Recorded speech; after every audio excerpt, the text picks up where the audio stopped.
Well, hell. Welcome to the show, everybody. It's Jack Spade. Today, we're just going to be going through my Google Drive, evaluating some ideas I have for TTRPGs, moving forward with some, or organizing, put them in the middle, putting them in a safe little folder, or mercilessly chopping everything else that I don't like, which is probably going to be a lot. Well, maybe not a lot. Kind of depends on how much I get through. Probably going to be starting off with the newest stuff that I've come up with. This is just stuff that's kind of like right off the top of my dome, things I've kind of played around with, not really committed to. That's kind of like my whole shtick, is not committing to shit. But today's kind of the first step on fixing that flaw, or at least, trying to power through anyway. So, without further ado, just a warning or a heads up. For you people watching the live stream, I'm probably going to play the same song over and over again on a loop. That just helps me think. If you're watching the VOD, you're probably not going to hear any music. Probably. But otherwise, yeah. So if you're watching the VOD, just, have your own music going. But everyone else is going to be listening to Z Chaser from Mega Man Zero ZX on loop for a while until I get bored of it and switch to something else. So that's going to be today's setup. So let's get rocking and rolling, shall we?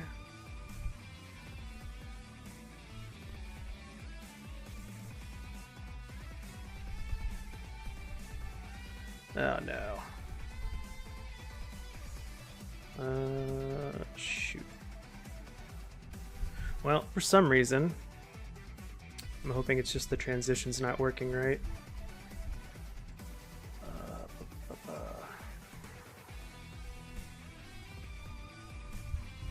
I may have to switch back. Okay, never mind, we're good. Yeah, we're good. Let me just check the stream. Yeah, we're good. Okay, wonderful. I think I heard an alert earlier. Is that correct? I think I got a follow.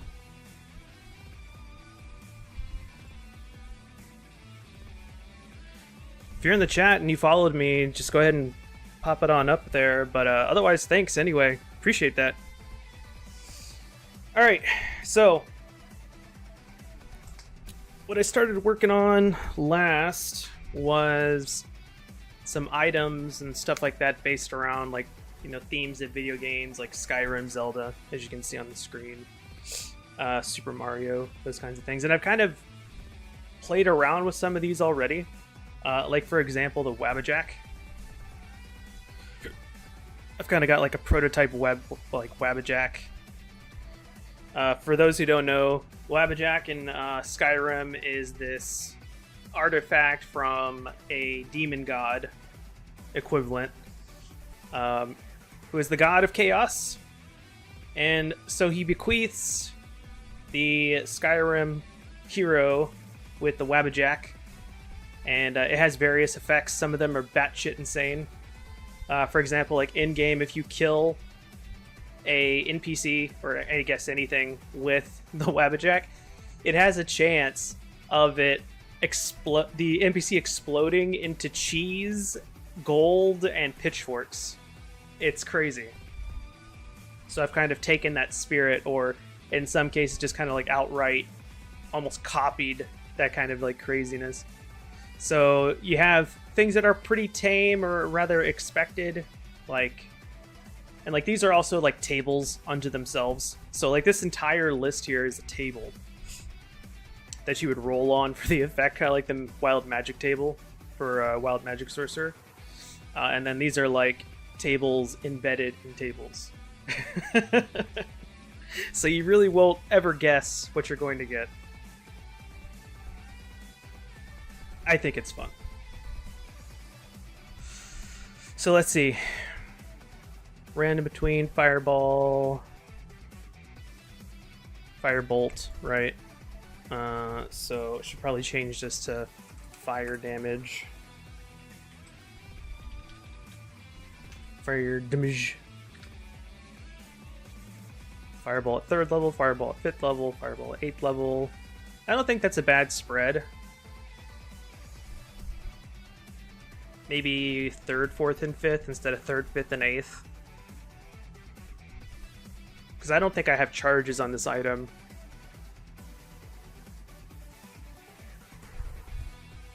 Yeah, see, and I've also like warned myself that there's already a Wand of Wonder. So that's there to remind me that you don't want to reinvent the wheel. So let's just say, hey, check the Wand of Wonder and make sure that you don't have the same effects overlapping. Because, I mean, that's boring. You don't want to do that. You definitely want to make something new that people will be excited to use. Right, the rod is concentrating on any spells cast with it. That's kind of normal for batshit crazy items. That's true, actually. This item is not supposed to be balanced whatsoever, so 8th level Fireball's fine. I mean, you kind of have to pass like 2 checks to get it, so...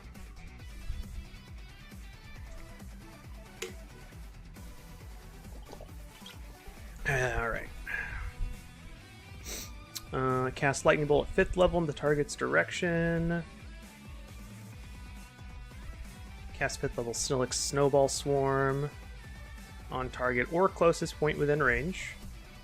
So you could be like, I hope I get the Lightning Bolt, and then it's out of range of Snillick Snowball Swarm, so it'll just be like the closest point, which would be funny.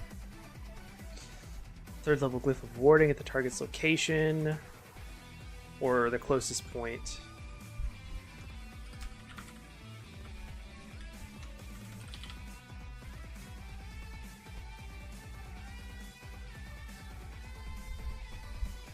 Be pretty funny. Kind of like the exploding runes from Skyrim, just like appears underneath someone's feet. Let's see. And then you have the damage type for the Glyph of Warding. 3rd level Cure Wounds on the target. Disintegration. +5 to hit. Transform the target into a chicken.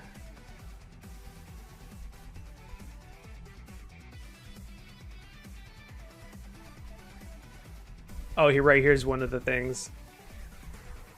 Transform the target into a chicken with 200 HP that explodes after 20 seconds and then transforms back with the same HP before it was transformed, regardless of the damage it took while transformed. Meaning, that's a 4-way of saying the target is transformed into a chicken, it explodes, and then it transforms back into what it was. I'll have to fix that wording. Summon effects, swarm of fiddler crabs. You can treat it like a swarm of rats. Demon, devil fiend, a rabbit. A swarm of chickens. Like Ocarina of Time. Or I guess Link to the Past as well, I think was the first incarnation of that, now that I think about it.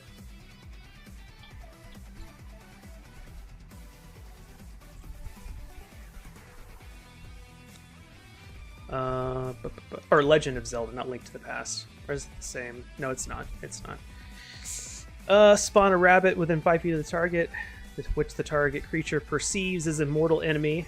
That would be hilarious to pull on your party members. Just have them chase a fucking rabbit. 2nd level invisibility. 5th level ice knife. 2nd level suggestion with a random table on what the suggestion actually is.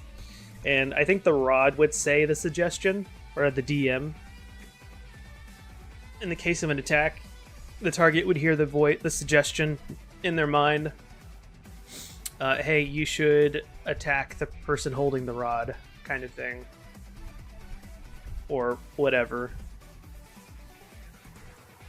It's like, hey, you should get down, and it'll sing and dance. Cast Fear at 3rd level. That would be fun. Unexpected. Inflict. 1st level exhaustion, or 1 level exhaustion.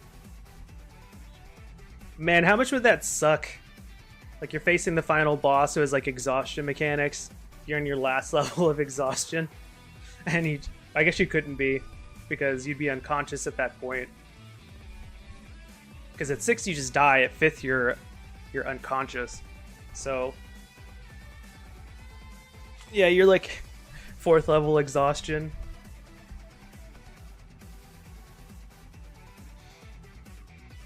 And then you use the rod and just fucking fall unconscious. That would suck. Second level hold person. Vampire touch at 5th level.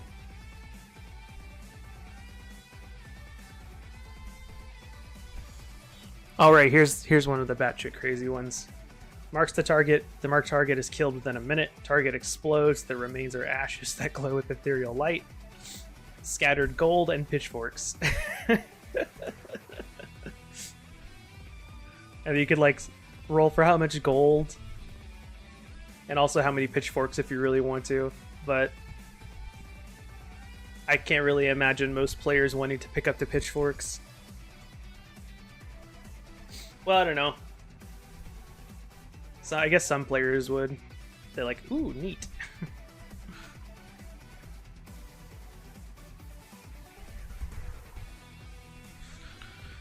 Okay, and then we also have no effect. Marks target, kill the target. Right. Random amounts of cheese when they die. Oh, right. This is my only anime reference for the Wabajack. The wielder involuntarily shouts, "The ultimate magic attack! Explosion!" And then just like a magical explosion. 10d6 force damage.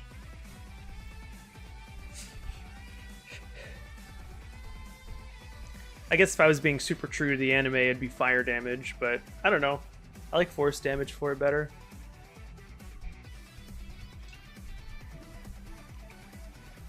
Alright. So, next we have a thing that I really liked. This is kind of something I was designing for an ongoing campaign that's not going on anymore. These are masks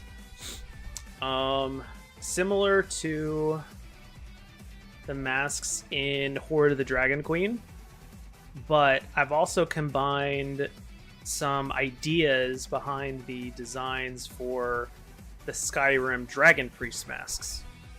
And I've kind of come up with something that I like. I don't know if you want to call it unique or whatever. I mean, there's nothing new under the sun, but I kind of like where this is going so far, or what I remember of it anyway. We got right, so the Dragon Priest masks are the idea, but these are just like, I guess you just call them dragon masks if you really wanted to. I'd probably come up with a different name, but yeah, that's what it's based on. Inspired. So legendary counts as a helmet, requires attunement, which will be pretty obvious why. You gain intimidating aura, which is like a toned down version of actually no, it is basically the same as the dragon's fear aura, but it's not as potent.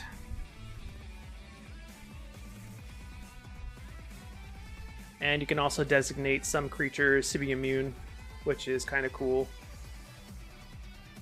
Why 8? That's because 8 creatures is kind of like, because you have to imagine the party, and then also maybe 1 or 2 hangers-on, especially in 5th edition. That might be like a different thing in other editions, like 1st edition and some other editions where hirelings are like much more part of the game. And then 5th edition does kind of, you know, allow for hirelings. It doesn't necessarily like push hirelings away or say, no, you can't hire this person. Now, 5e still allows you to bring along meat shields. So yeah, that's why you have some of these crazy numbers, like 10 or 8 creatures to be targets of things.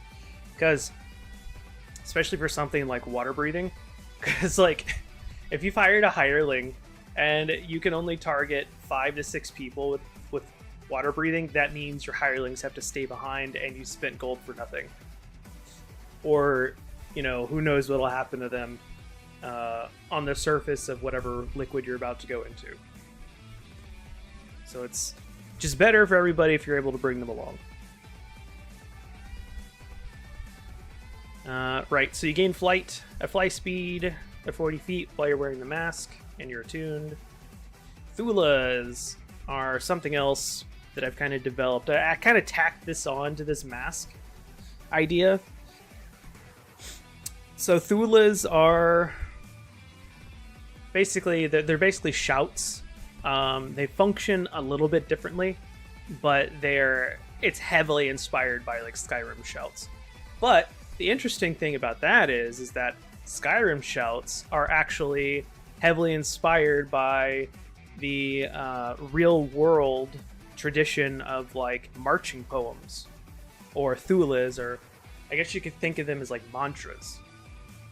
Now, in the tradition, like the real world tradition, like thulas are not like 1 or 2 words or 3 words. They're like, you know, like poems or like marching songs. But the idea that words give power still prevails, which I like, which is fun.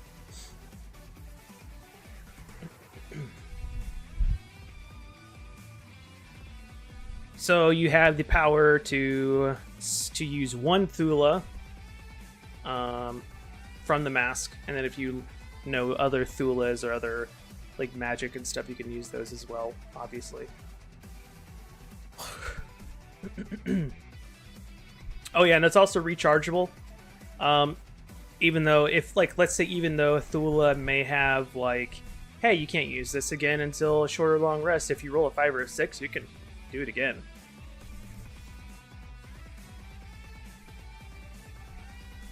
Dragon senses, you can gain dark vision up to 60 feet. Right. You gain a legendary resistance. That makes this item fairly OP. Gold Dragon, so Thula would be Fire Breath.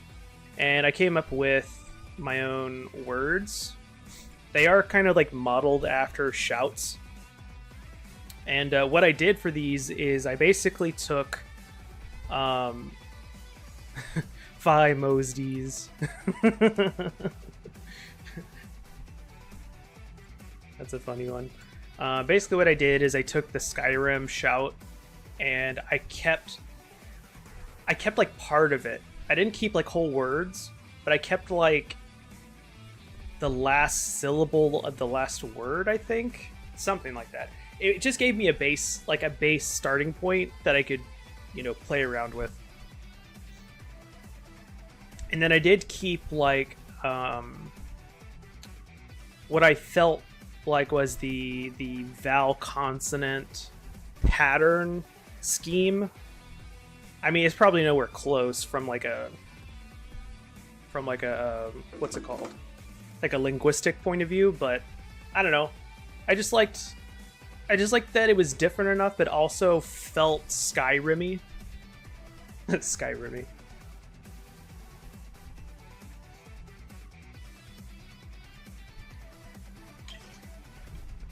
All right. So we have the Gold Dragon, Silver Dragon, Bronze Dragon, Copper Dragon, Brass Dragon, Platinum Dragon, Red, Black, Blue, Green, White, and Gray, or the Fang Dragon. Simply because I didn't like just be like, oh, colors and now Fang. Well, I guess you could have Bone. Because that's kind of like how Fang Dragons are actually known, is like Bone Dragons, kinda. I don't know. I just kind of like Gray better. Kind of reminded me of like Greymon from Digimon.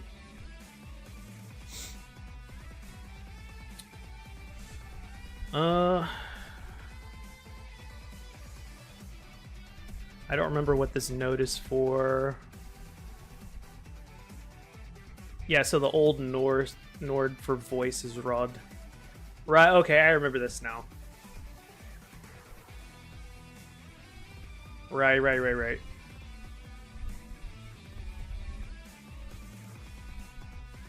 Right. Yeah, because I thought I was gonna call him Ahirs. I still might actually. I don't know. Ahir or Thula maybe. Thula is the actual name for like the mantras, so I may change it to Ahir because it sounds mystically Norse.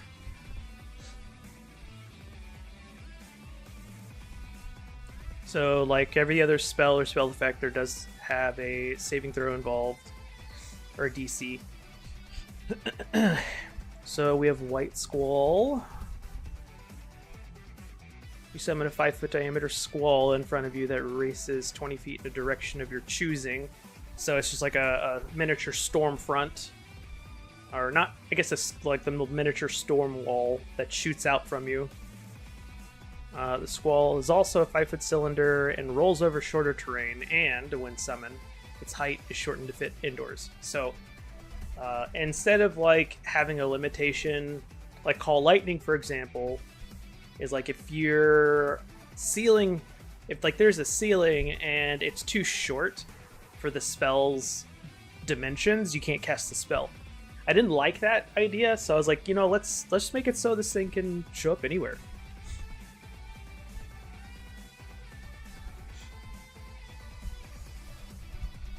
Oh, and I've also got another version. Oh, right. So creatures in the squall's path must make a strength save. Be picked up and carried. Right. And then if the thing smashes into something while it's carrying someone, the creature takes some damage. Well, that's a lot of damage, too. For that amount of damage, I would probably say that this is like a long rest kind of thing. For sure.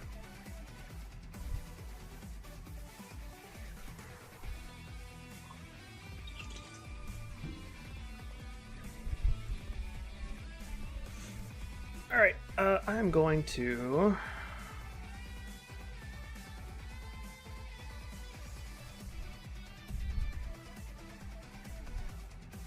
I'm going to go turn on the air conditioner because it is quite warm in this room. So I'll be right back. Just hang tight for me. So I'll be right back.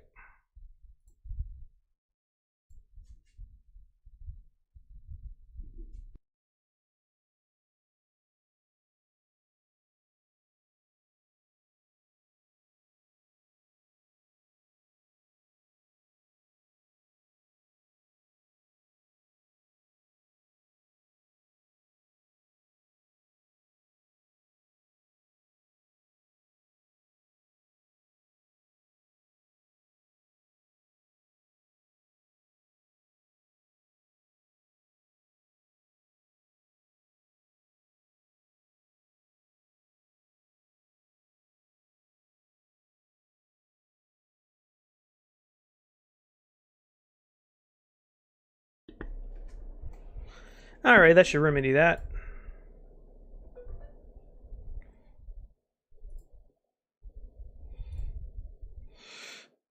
Okay, so another song that I like to play on repeat is from Joji. I'm trying to remember what it's called right now, so I'm just gonna search up Joji real quick on Spotify.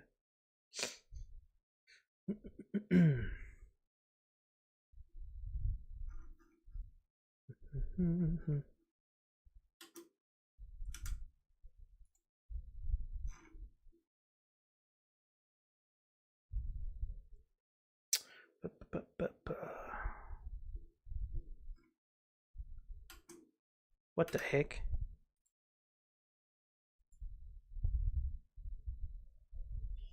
Do I have to search my liked songs for this? Oh my goodness.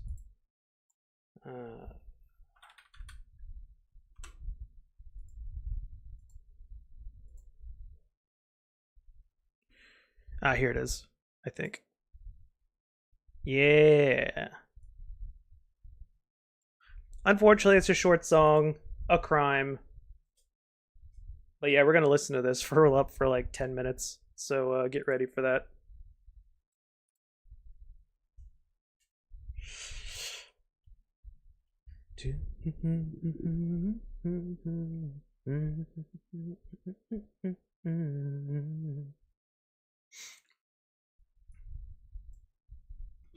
All right. Out of my head. Out of my head.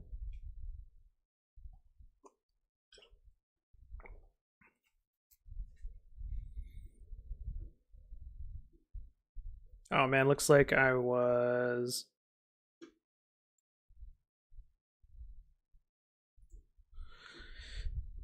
got interrupted with this, or maybe I just like gave up and did something else. Or is it down here somewhere? No, I don't see it. I guess it might have been an alternate name for something. Oh, I see. I see. Okay, so this was like another version I was thinking of. Okay. Or this was like level 1, this was level 2, and then this was like the full on version. I think that's probably what it was. So I was already thinking about like having, like in Skyrim, how one word is, the first level version, and then 2 words is the second level version, and so forth and so on.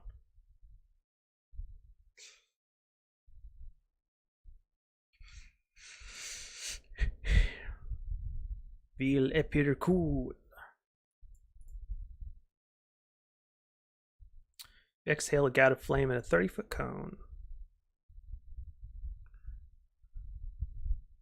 Oh yeah, I like this effect. Ignited creatures suffer an additional 1d6 fire damage. In Skyrim, there's something like that. I think it's not necessarily in Skyrim. I don't think it's that the fire damage it hits them again. I think it's like they're just defenses are just lowered when they're on fire, which would be kind of cool to lower targets' AC. But I kind of like having extra fire damage.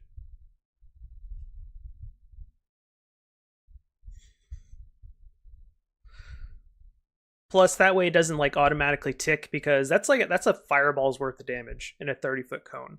So I think that's appropriate for a cone because you don't have the range of a fireball. Because like fireballs, you can have like up to 120 feet away, which is insane. So a 30-foot cone, I think, is a little bit more tame comparatively, and then having some extra damage over time, or potential damage over time. You got to get hit. You got to hit the target again, which on a boss is obviously going to happen. But I'm already thinking that most of these are definitely going to be once every short or long rest, and you can only have like 1 or 2 or 3 at the most prepared at a time. So this is probably going to be like a martial or like a warlock thing. If it becomes like class features, maybe. But yeah, if it's going to be in a mask, it's going to be like short or long rest for sure.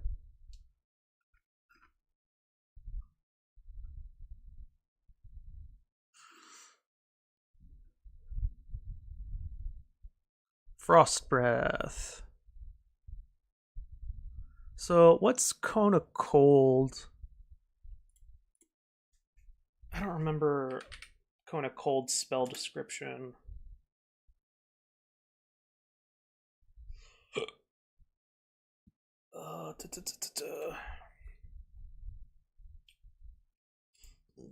Cone of Cold. Ugh. They changed the rules for Cone of Cold. Gross. I'm never using 2024 rules. Legacy all the way, baby! Let's see. 60 foot, 88. Okay, so I basically lifted that directly. Ba, ba, ba. Frost breath. Oh no, I didn't. 66. 88. Yeah, okay. 66. So I lessened the damage, but it kept the con save. Are restrained by an icy shell. Okay, yeah. So I didn't completely rip it from Cone of Cold. It is a different thing. 15-foot cone. 60-foot cone. Jeez. But it is like a 5th level spell, so that makes sense. That makes sense.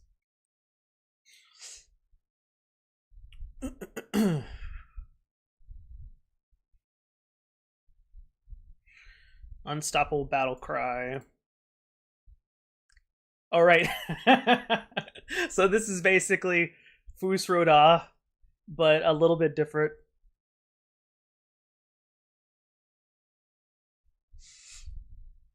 So instead of like unstoppable shout, I forget. Yeah, unrelenting force. Right, that's what it's called.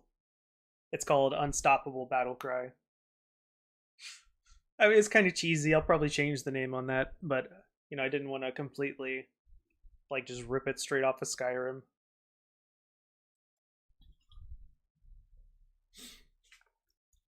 So it's obviously an instant. Your voice is projected in a wave of fury in a 15-foot cone. I'm not sure how far the cone is in Skyrim now that I think about it.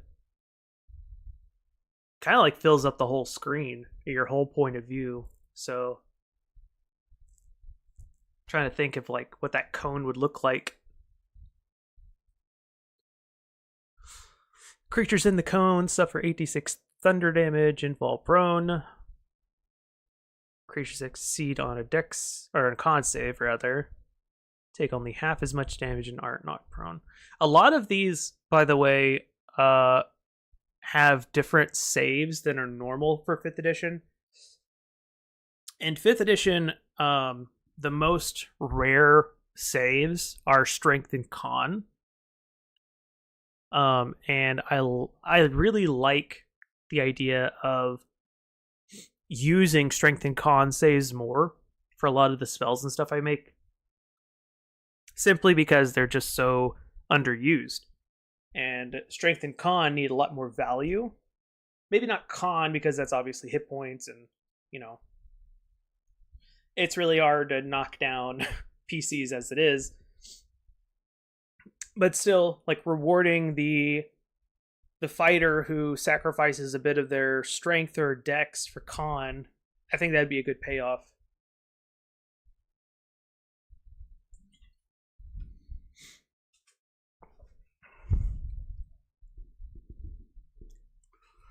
All right.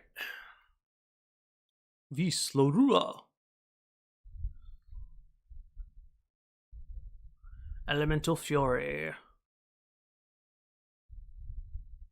You may target a total of 3 creatures you can see and can hear, including yourself. Grant them 1 additional attack whenever they take the attack action for the duration of the Stula, or whatever I end up calling this.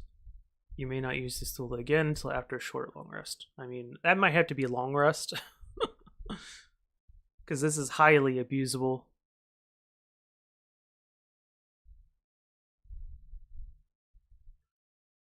And it may not be for 1 minute.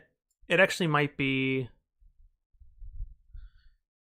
Okay, so it might be for the minute, but...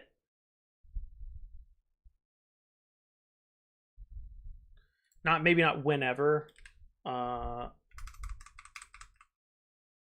Probably the next time.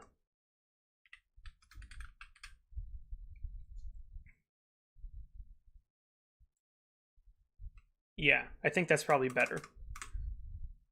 And I think then having shorter long rests makes sense. So it's kind of like everyone gets an action surge, sort of, or like a 1 hasted attack, which is kind of cool.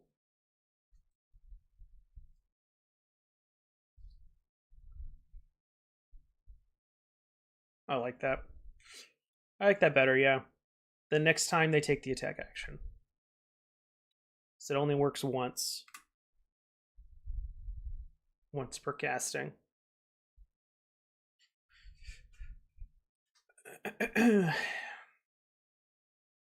Aura whisper. You whisper this A here and know where there is life or undeath around you until the end of your next turn. For the duration, you can see a creature's aura through solid surfaces up to 5 feet thick. Undead constructs and living creatures each have their own unique colored auras. This effect can be blocked by spells such as non-detection and spells that specifically block vision. Surfaces coated in a thin sheet of lead also block this spell effect. I like this one as well. It kind of reminds me of Detect Life in Skyrim. How you can kind of see draugrs and stuff through walls. It's pretty neat.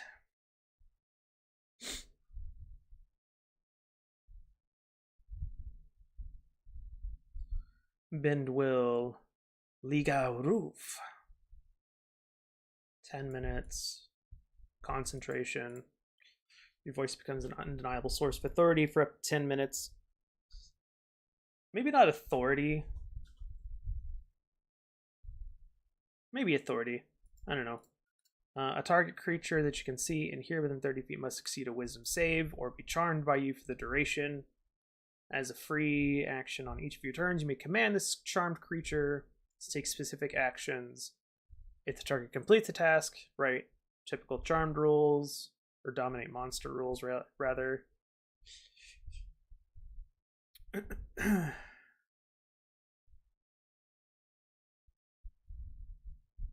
So this is basically like dominate monster or dominate person.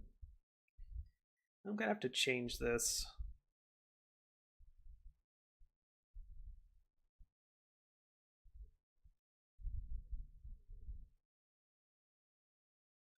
Maybe it's like command, but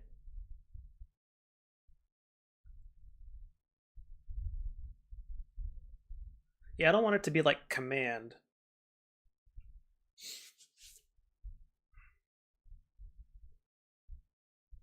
Yeah, I'm definitely gonna have to rework this one for sure. Rework. I'm just gonna make a note here. Rework to similar to dominate monster.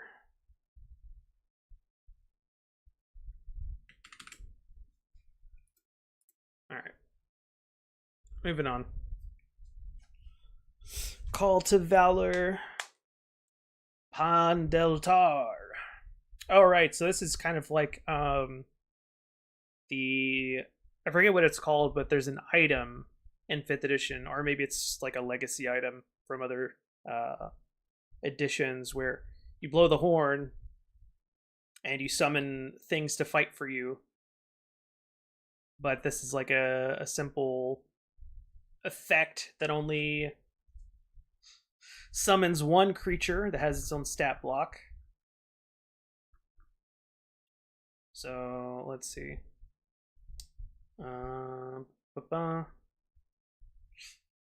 So the caster can choose between a warrior, an arcanist, or a healer, one of the Holy Trinity.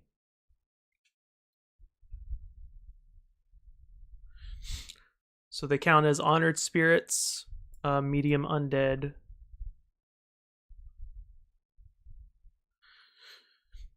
These are their armor classes. Do I have the mages listed? They're the arcanist.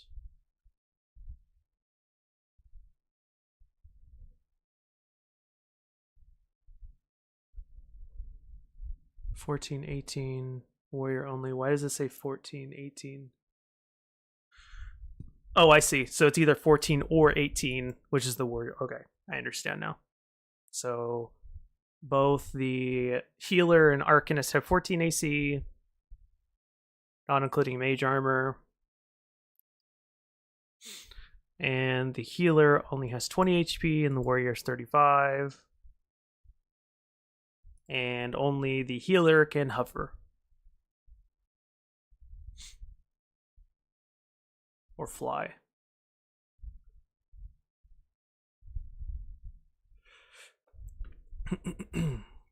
These are their stats.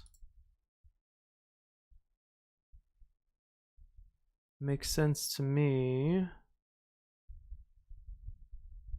Intelligence, charisma. That's fine.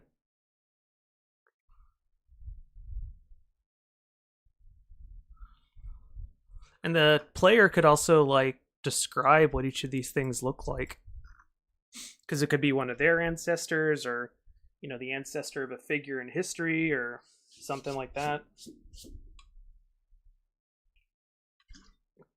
Or the DM could do it. Anyway, it's just a neat little possibility there.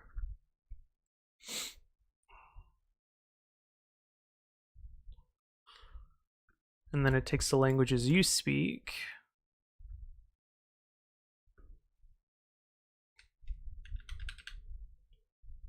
Any language caster speaks. Any the caster speaks. That'll work better. Soothing aura. Within 10 feet of the honored spirit. Heals for 1d6 and has advantage on saving throws. That's neat. I like that. Incorporeal movement. Sustained by the weave.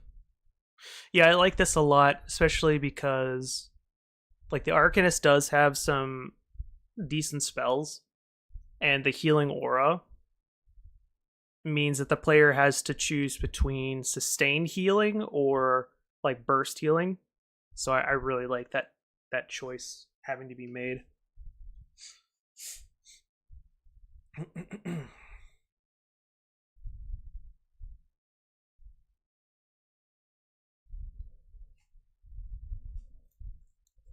So the Honored Spirit has multi-attack, Spirit Blade, Disruptor Mace for the healer, Battle Mercy.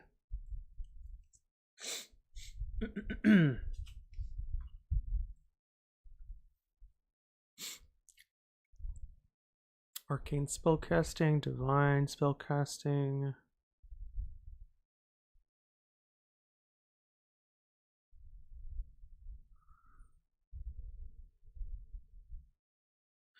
Out of my head, out of my head, out of my head. All right. Soul Tear, or Tear, not Tear. Soul Tear. Your voice violates the natural order and summons shades to do your bidding. Up to 3 undead shade thralls appear at different points you can see within 15 feet. They act directly after your turn in combat. During your turn, you must use a bonus action to command them to attack, defend, retreat, or stand down. They cannot ready actions or use reactions. Cannot have more than 3 shade thralls under your control. At the end of the Thula's duration, all shade thralls die and leave no trace. Neat. Basically have a bone shield instead of a meat shield. And some of them can deal some pretty nasty damage. So that's an extra 3 attacks with 2d6 plus 2 behind them. That's pretty gross. So yeah, it makes sense that they can't use reactions. That way you can't double up and have them doing, each of those attacks twice per turn or per round. That would be super busted.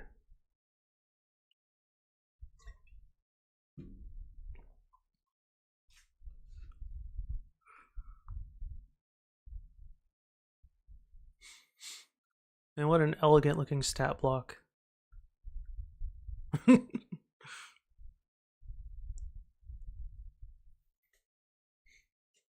Slow time. Lid Sordil. Action, 3 rounds. So 18 seconds. In game. Your voice briefly halts the flow of time for your enemies. A chromatic energy erupts from your mouth in a 15-foot cone. Creatures in the cone are frozen in time for 3 rounds. during those rounds, and if a frozen creature is attacked, moved, or suffers damage, the effect ends on all affected creatures. When the effect ends on a creature, it is immune to the Sula for 24 hours. In addition, you cannot speak until you complete a short or long rest. Yeah, that's a pretty big drawback to this because it's pretty powerful.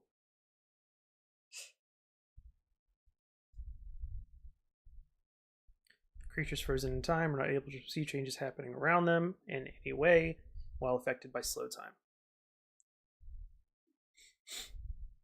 So yeah. So even if you somehow get the ability to use this back, like you just can't talk to use this again until you complete a short or long rest. So you can't just use this to, bust into the last room in a dungeon just using this effect alone.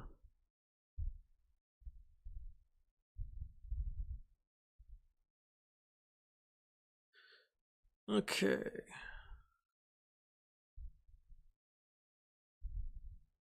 Stormcall, Temp, Fa, Bow. Your voice transforms into a massive, impossible to evade, volatile and sapping current that rockets away from you in a 100-foot long, and a 100-foot, 5-foot wide line. Right? Okay, that makes sense. Each creature in the line suffers 86 lightning damage, or half as much on a successful save, con save. How much is lightning? The spell lightning? Well, even if it is 86, creatures that fail the con save by 5 or more lose a spell slot. So this was inspired by Skyrim's how lightning damage from spells saps mana. I really like that idea. So I think failing a con save for a mage is like probably likely to happen, and him losing a spell slot is like, oh shit. And it only takes the lowest level spell slot, so it's only like a little bit of shock. Ooh, I wonder actually.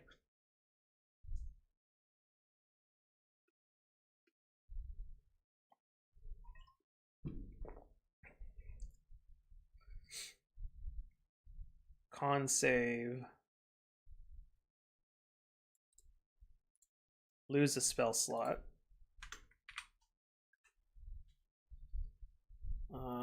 If they fail. If they fail by 5 or more, they lose a spell slot. All right, of the lowest level should be here.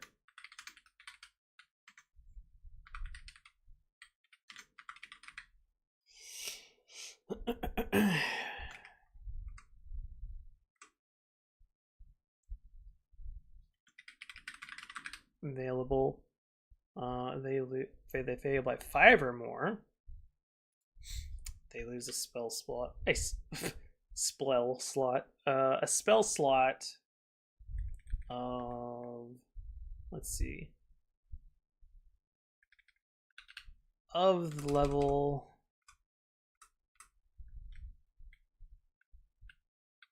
second to highest level. So you can't take away a 9th level spell slot, but it can take away an 8th level spell slot. Can't take away a 5th level, but it can take away a 4th level. And then like they have 5th, like only 5th level, and then 3rd and 2nd, then they would take the 3rd. If they failed by 5, and then they would take the 1st level spell slots if there are any available. I kind of like that a bit more. It's a bit extra punishment.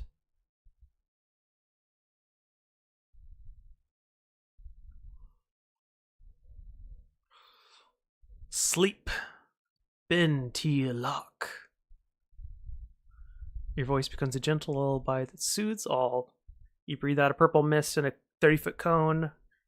Creatures in the cone must make a con save or fall asleep for 1 minute, or until shaken awake with an action or damaged. So this wouldn't affect elves because it's a magical spell effect, but you know.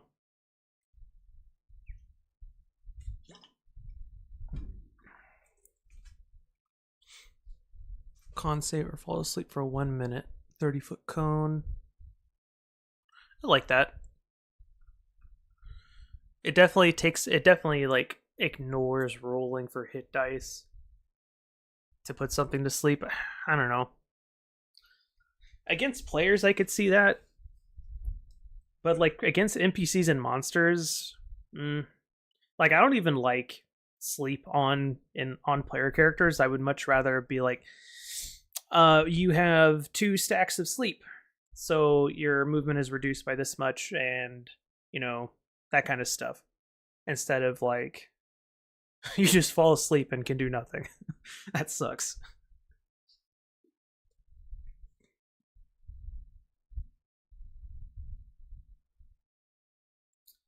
Cloud Breath, Bip 1 Weir. This one is inspired by Bahamut, because Bahamut's a little shit sometimes. Your voice softens your foes so that they are harmless and physically indestructible. You breathe out a white cloud in a 15-foot cone. Creatures in the cone must make a wisdom save or be transformed into cloud forms for 10 minutes. While in this form, right, cloud form explanation. Right, can't access weapons, spells, or physical abilities, but retain the current HP and AC totals. If a creature suffers damage, it immediately transfers back to its original form.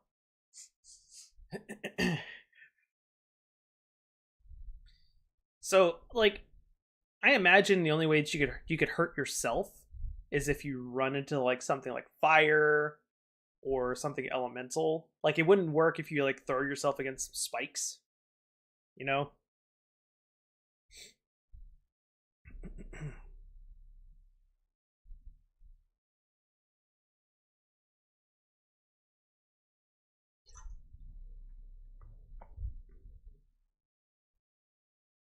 And you only have a flying speed of 20 feet, so basically almost any humanoid could keep up with you as you're trying to run away.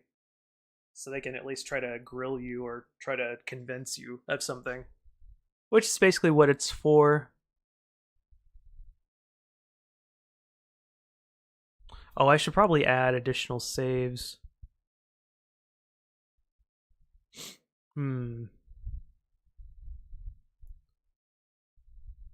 But you can also have like, I don't know, because you have the save to not be transformed. You should probably add.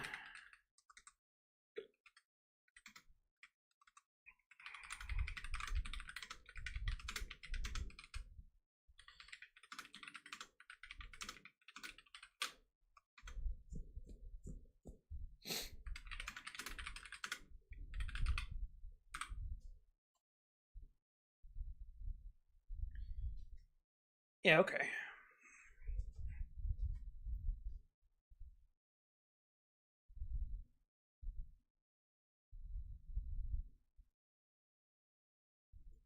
I kind of like this as well, even against players, because it doesn't stop them from moving. It doesn't stop them from speaking either, I don't think. Let me read that again. Yeah, it doesn't say they can't speak. So they can talk, they can move, they can try to escape. So it just limits their options. It doesn't take away all of them. So I like that. Acid breath. Zel an keen. Your breath becomes acrid enough to boil flesh and disintegrate iron. God, I love that description. You expel a caustic cloud in a 30-foot cone, and creatures in the cone must succeed a con save, suffer damage. Any items that are non-magical, not being worn or carried, suffer the same damage and dissolve if their HP is reduced to 0.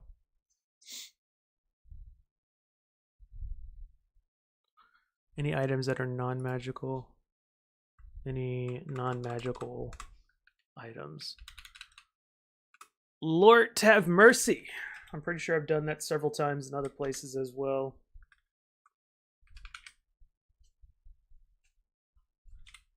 Not being worn or carried, yeah. Okay, that's better. So yeah, that's pretty much it for Skyrim themed items. So we have the Wabbajack, the masks, and the Ahirs or Thulas or whatever I decide to call them. With that, we're gonna take a break. Probably be back in like 5 minutes. So yeah, enjoy some other music. I'll be back in a bit.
Alrighty, and I'm back.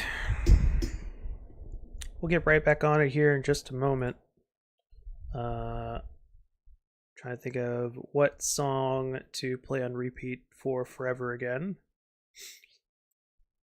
Let's see.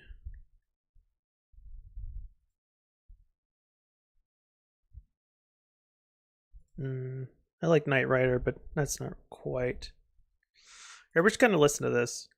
Help us get back in the mood. This is Yukon Interlude from Joji.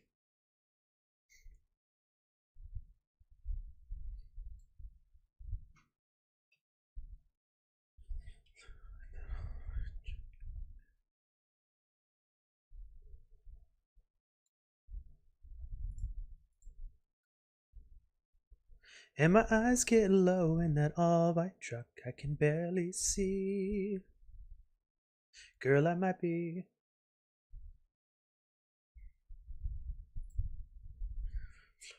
Mercury.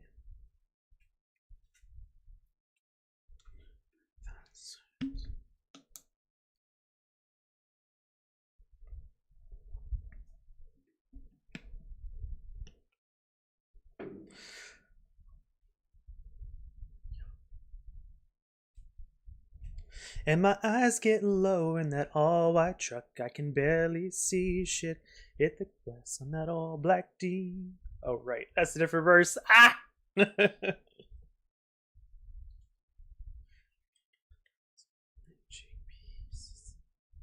There it is. Black demon. Got no reason.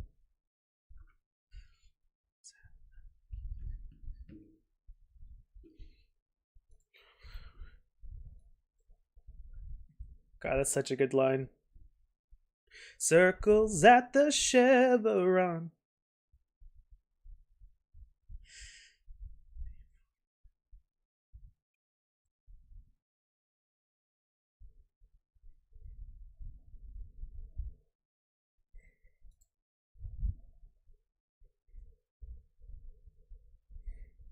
Empty choir operator from above. My voice will be their voice until I'm free, free, free, free.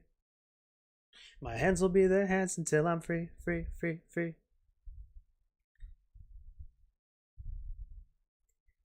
Oh, such a good song. What an excellent song.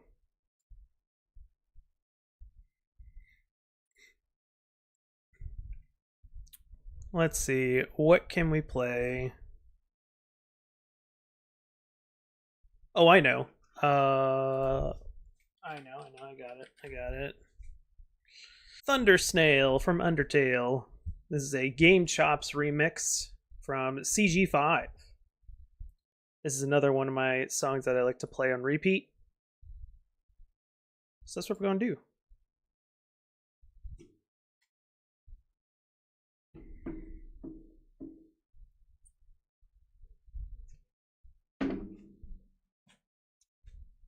All right. Let's get back to it. So, for Zelda games, I was thinking like a heart container for like temp HP per section. That'll be fairly easy to write up, but that's kind of like the general idea that I have for heart containers. And maybe like doing something like killing monsters replenishes uses question mark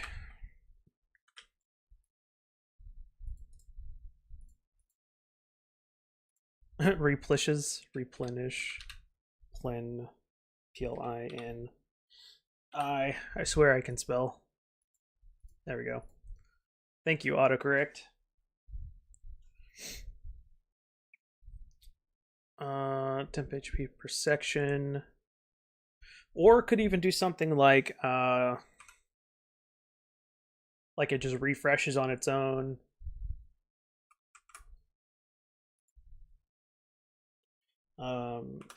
Like 1 HP per section. and refreshes every short or long rest. Refreshes. That's what I meant. Thank you. Something like that, maybe.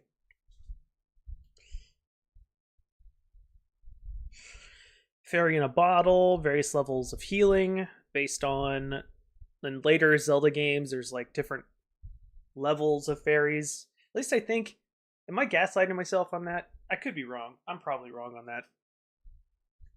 But anyway, I'm doing it anyway. It can be sentient while in the bottle. Just like tiny little fairy hands beating against the glass.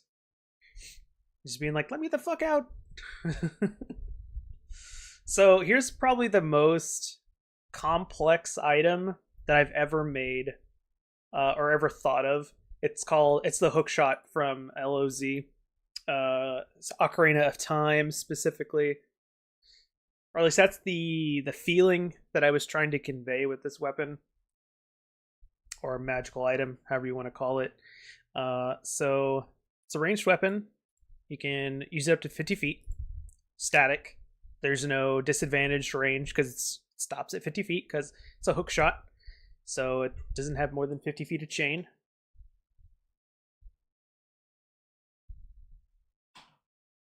Sorry, I got a text message. Okay, so after hitting a non-creature targets heavier than the wielder, he is pulled through the air to the target. The wielder may choose to release the tether as a reaction. If the hook shot is dropped, any tethers end, and the hook shot fully retracts. So the way I kind of see the hook shot is that it's not so much a physical hook that, or it is a physical hook, but it's not a hook that like physically enters stone or whatever substance. Instead, it's like a dimensional hook shot, if that makes sense. So like the hook, before it makes contact with the material, creates like a gate of sorts, and that's what the hook shot actually enters and pulls taut. So creatures that get hit with it don't take damage, but they are tethered. That's the idea anyway. I'll probably convey that at some point in some version of this. But yeah, this is a very complex item to write. The idea is pretty simple. Like if you're twin sticking it or you have a controller, it's a very simple idea. Hook shot hits something, you either pulled or you can pull something to you. I guess that would be an easy way to describe it. But I don't know. There are mechanics involved, like strength saves and stuff like that. Oh, I got a Discord message.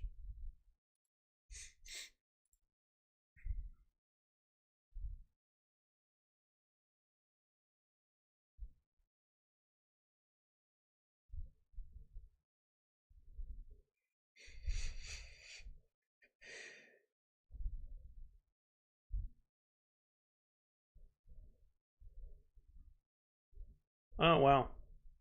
Okay. Sorry. That was the distraction. I was just kind of like, well, one of those, well, that just happened kind of things. It's fine.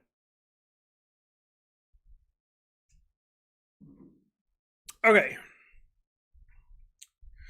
That's what happens when your brain is 100% on the internet. You get distracted. So, hook shot. Yeah, deals no damage, but tethers the target. So you could tether, you could hookshot the ceiling of a very expensive looking manor and like swing around the room and then retract the hookshot, and there won't be any damage to the walls or ceiling or anything, unless you do like George of the Jungle into the chandelier, which would be hilarious. But otherwise, there won't be any marks left over.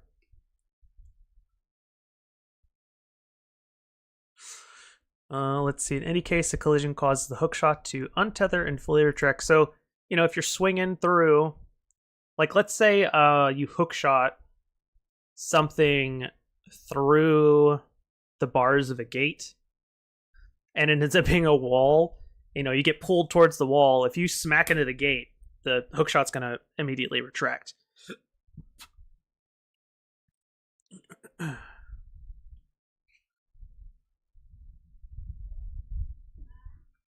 I mean, and like, I guess in reality, the hookshot wouldn't care if the wielder's stuck. It's just gonna keep trying to pull the chain, and so you might just lose it altogether. But I'm like, no.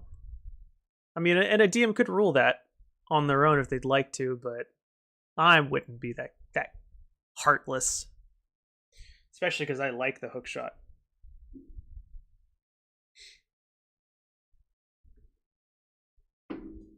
Okay. I'm gonna have to dig into the wording of this a bit more. I might even just be able to very drastically simplify it. Just be like, hookshots things, either you are pulled or it is pulled. Or something like that. Just like very, very basic language.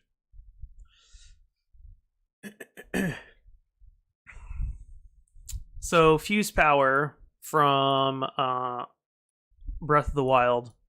No, not Breath of the Wild. No, it is. Yeah, it is.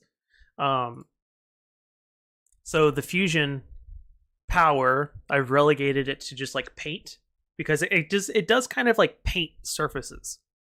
So I was like, it's basically just like a paint. So it's just a glass bottle, and inside you can coat stuff with the contents. Takes 10 minutes.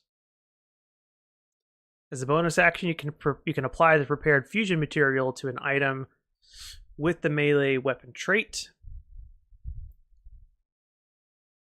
Well, I guess I could just say melee weapon to a melee weapon.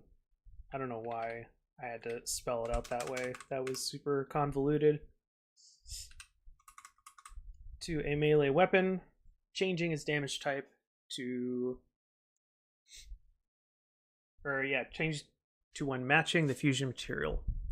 A dagger fused with a rock deals bludgeoning damage. A club fused with a dagger deals piercing damage. A club fused with a dagger. The spear fused with a lit torch deals fire damage.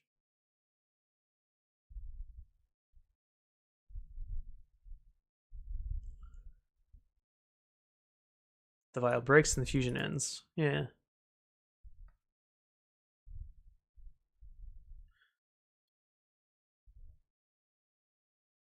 Right.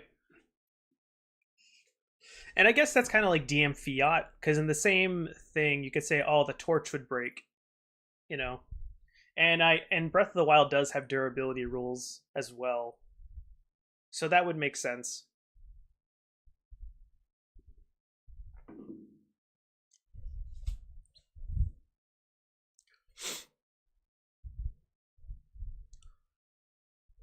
And the non-magical fusion material is destroyed at the end of the minute, leaving the original weapon intact. So kind of like how I was imagining this being used specifically for like my campaigns was, I had these gems that had elemental properties to them. I know, super original, but it was fun. And how I imagine my players using this is them saying, oh, I have this giant fire crystal. I'll attach it to my sword, and now it is a fire sword. And I'd be like, yeah, that's hella cool. That's hella cool.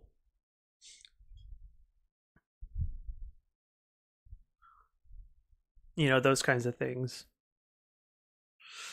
So, moving on to Super Mario. Oh, by the way, if you guys think of any not genres, but any game items that you would want to see me turn into a 5e item, or if you have another system that you would like to see the item appear in, let me know in the comments. If you're watching this VOD on YouTube, shoot me a comment. Let me know. I'll see what we can do. So, Super Mario Bomb-Ombs. These are fun little toys. They're just fast little bombs. They only have 1 HP. If you destroy them, they explode. If they latch onto you and the timer ticks down, they explode. Just explosive fun. When you spend an action to set the bomb down and activate it, the bomb will immediately take the dash action towards the closest creature it can see, not including the user, taking the fastest route around obstacles. Every round, the bomb uses the dash action, pursuing the first creature it saw, even if another creature is closer. On the third turn, after its activation, the bomb explodes, dealing 86 fire damage on anything, or to anything within 10 feet of it, or half as much on a successful DC 13 dex save. So just like a sentient fireball chases you around for 3 turns. Bomb-bombs latch onto a target creature if they share the target's space and cannot be removed. And I guess you could have like mini bomb-bombs that have half the damage and half the movement speed. That would be cool. Yeah. So mini bomb-bombs. Why is that not the right kind of... Let me see. Mini bomb-bombs.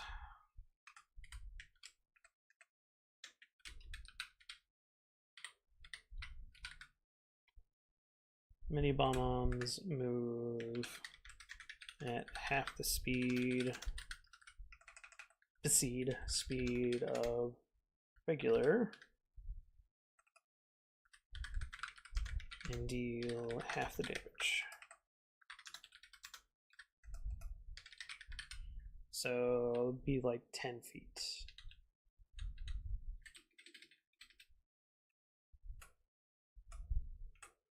Move at 10 feet. Oh, whoops. 10 feet until...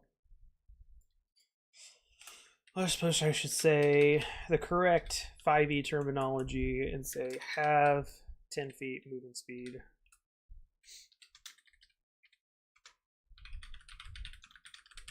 There we go. Super Shrooms. As a bonus action, a creature consumes this mushroom and gains the benefits of being enlarged from the spell Enlarge Reduce, and also gains temp HP equal to 1d4 plus con bonus of the creature. That's not very well done. Equal to 1d4 plus its con bonus. Equal to plus its con bonus. There we go. That's better.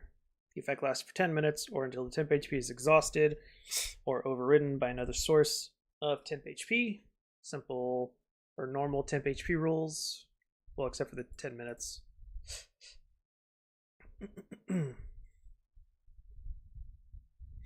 Revivifying Shroom, or the 1-up Shroom. Oops, what? After a creature ingests this mushroom, it is protected from death once for 1 hour. If a creature would die, it instead recovers 1 HP and is no longer incapacitated. A creature can receive this benefit only once a month, regardless if it's activated. I think once a month is pretty lenient.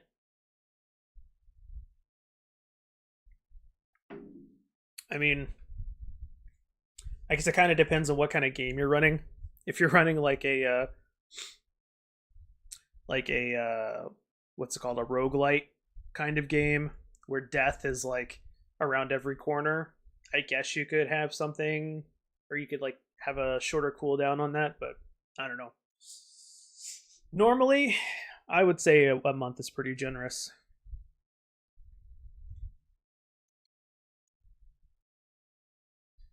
Fire Flower. When a creature consumes this flower, it gains X Fire Flower charges for 1 minute.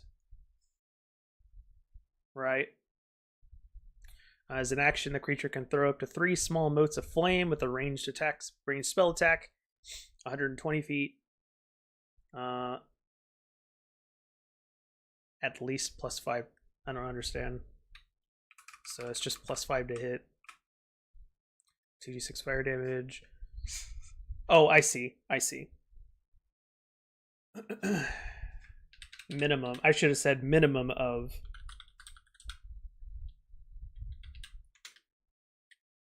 Right. So minimum of +5 to hit.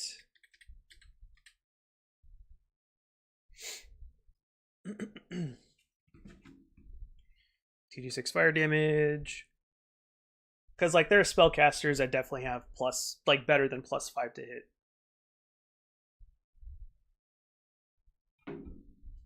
For ranged spell attacks.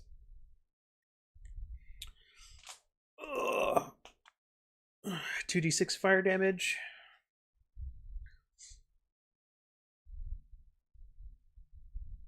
Each fire mote costs a fire flower charge. The number of charges are determined. And 3 is very specific because that's how many you can like have on the screen at one time for Super Mario, I believe. Or is that correct?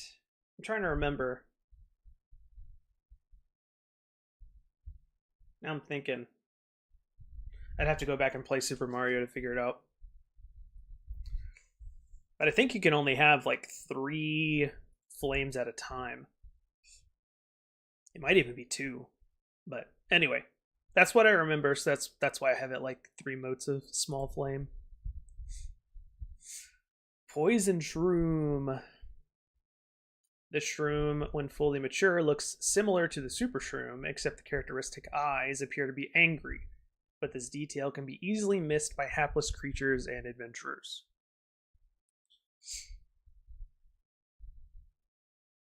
When these creatures spend more than 1 day in a container after being harvested, they turn...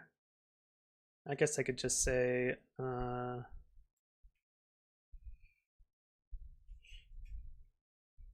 after being harvested...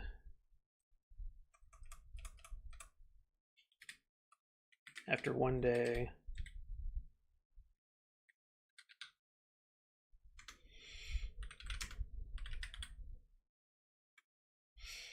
being harvested, they turn various hues of purple and green, and the angry expression is even more pronounced as the cat now sports a skull and crossbones. A creature that consumes this shroom must make a DC 13 con save, or it gains the poison condition for 1d4 days. While poisoned, creature cannot gain passive benefits from spells, spell-like effects, racial features, or class abilities such as Barbarian's Rage, a Dwergar's Invisibility, or the Enhance Ability spell. This poison can be cured with any antidote, with any amount of magical healing, with a lesser or greater restoration spell. It's pretty brutal, but very simple to get rid of, which I like. Because like, you can terrify a player by like taking away their whole kit almost, but then being like, oh, well, the solution is actually very simple.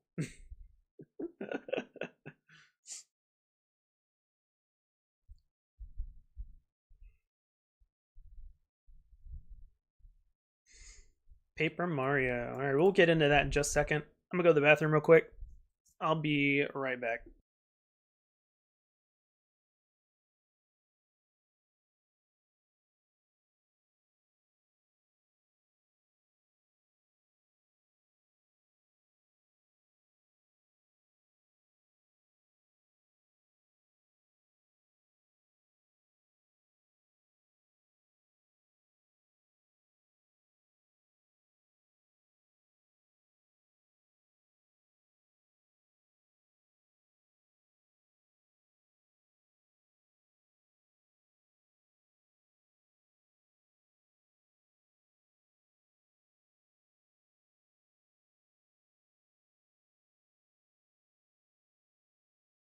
All right, I'm back. Okay.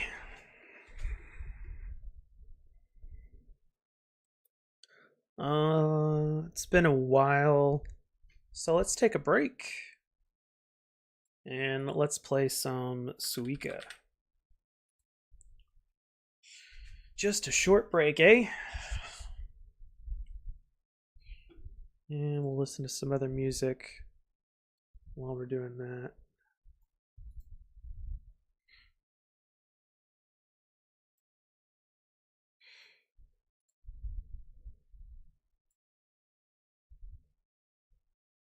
Nah, I don't want to listen to that. Stop it.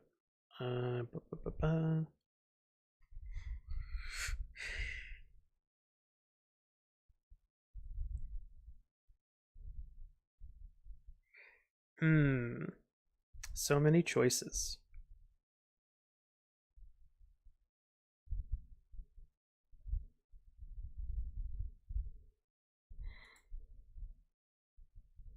Yeah, here we go. Nah, not really. Ba, ba, ba.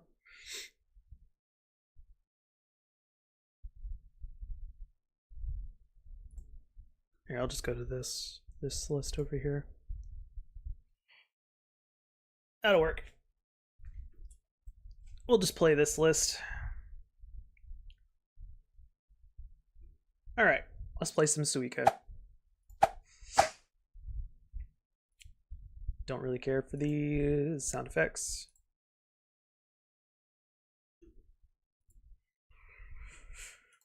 Oh boy. Gotta get through a lot today. I'll probably do some more even after the stream. But it's good to just take a break every now and then, yeah?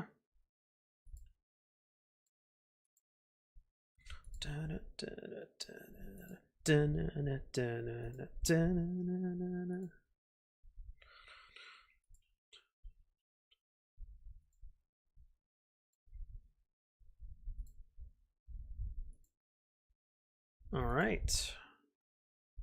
Moving right along.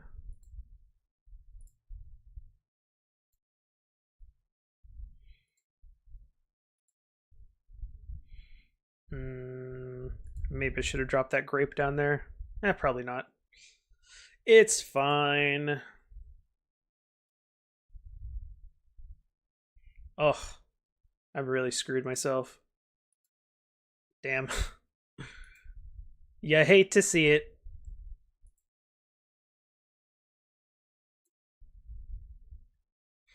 You really hate to see it. Oh, okay. All right. All right. Kind of saving myself.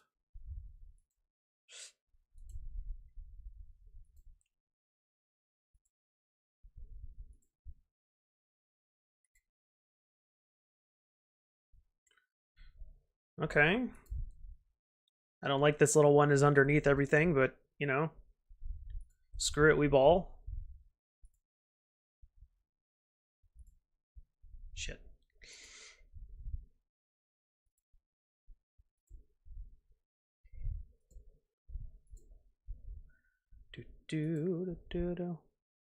Okay. Nice. Nice, nice, nice. Totally on purpose. Completely on purpose. I'm very good at this game.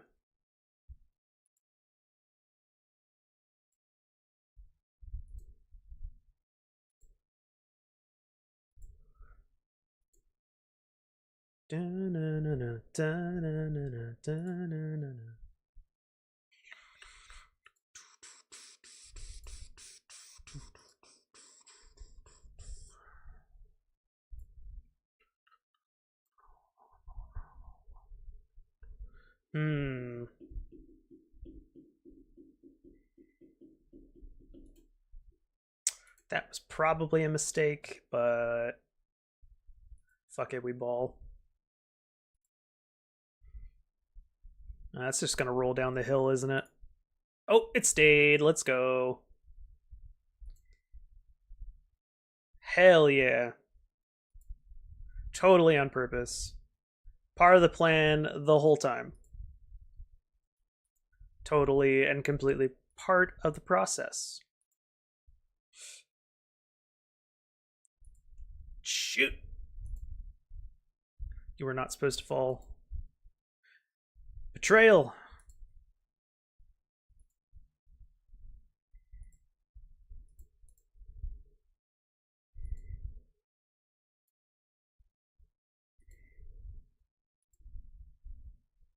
Okay.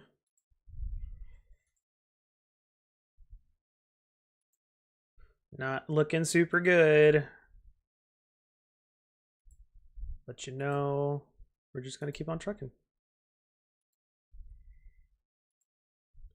No, no, no. Da, da, da, no, no, no, no.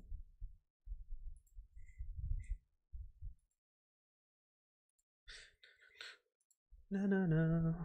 No, no, no. Bow, ba, da, no, no, down, ba, bow.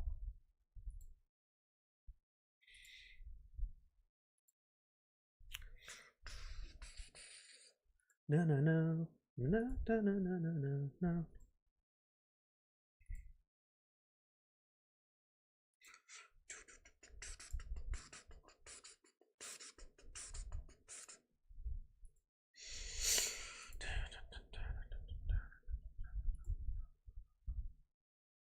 Okay, that was luck.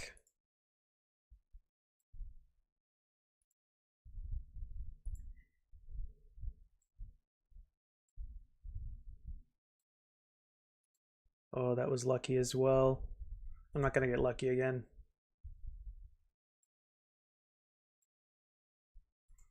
Oh no.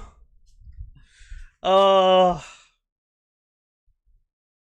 Oh well. Pretty bad, but that's fine. All right. Paper Mario. I'm probably gonna call this the Jack Cap. So think of like a Mad Jack, the little not goblin, but the little fey creatures with the boots. I forget what they're called actually.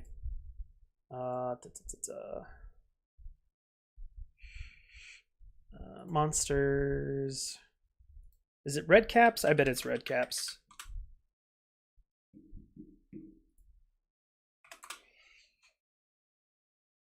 Yeah, red cap. Yeah, so yeah, the Jack Cap. Name it after myself, maybe. So that's kind of what I was thinking of, like the red caps kind of thing. So just like a very cursed version of Mario.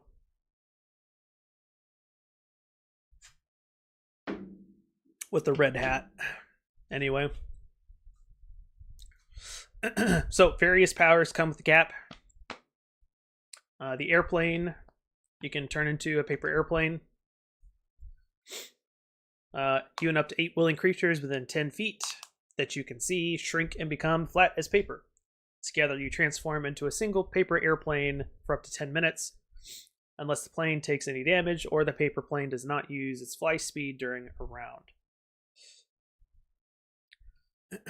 After the transformation is complete, the plane is 5 feet off the ground and begins to glide forward in the direction you were facing. So that's kind of like a one-to-one description of like what happens in the Paper Mario games for the airplane. Like you transform and you're already off the ground. Like you don't have to like scoot your ass off an edge. Like you're already in the air. So I was like, that's kind of key. Like no one has to like pick you up and throw you, just fall.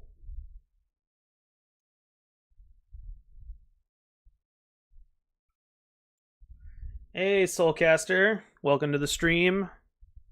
It's going well.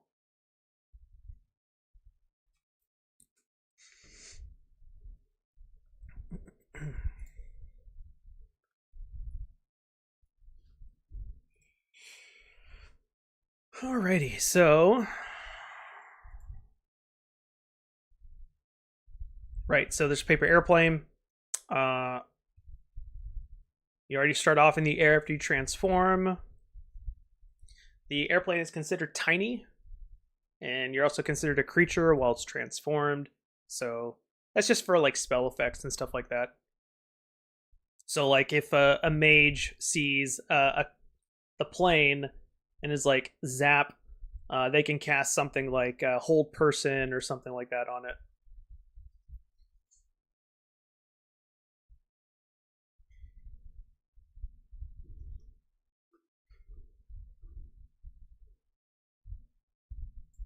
Oh, I see. I got a bot, I think.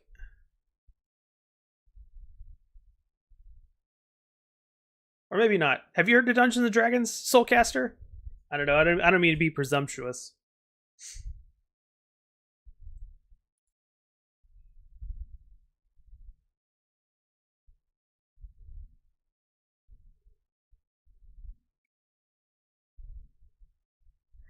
I'll wait on that. Anyway.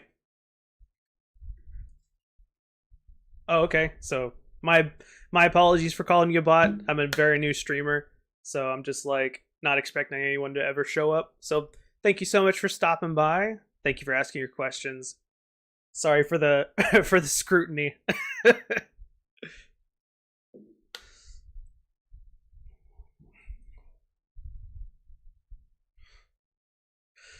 So yeah, fifth edition Dungeons and Dragons, the TTRPG, which is basically like collaborative storytelling.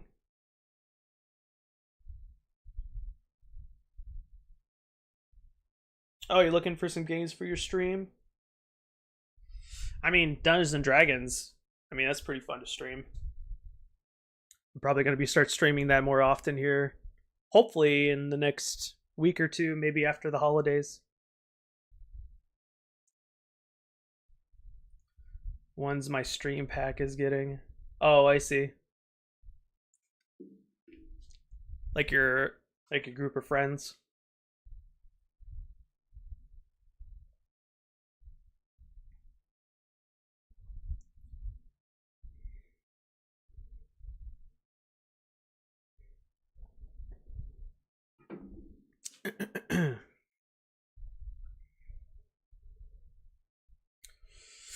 So, in addition to the paper airplane, you can also become paper thin, just like in the Paper Mario game, where you turn sideways and you can just kind of like go in between stuff. Um, I'm thinking maybe of wording this item or this particular ability to be like an ooze, where there's like a certain. Yeah, I made the PNG Soulcaster, but the program I'm using is actually called uh, VitoTube. It's a very simple PNG, but I appreciate the compliment. Thank you. So yeah, you can become paper thin and travel through spaces that are like less than an inch apart. You can also become a boat. I'm not really sure how that would work with paper, honestly. I know, like in the Paper Mario, it's obviously like, oh, it's paper water and stuff like that, but I don't know. I feel like a paper boat would get soggy really fast.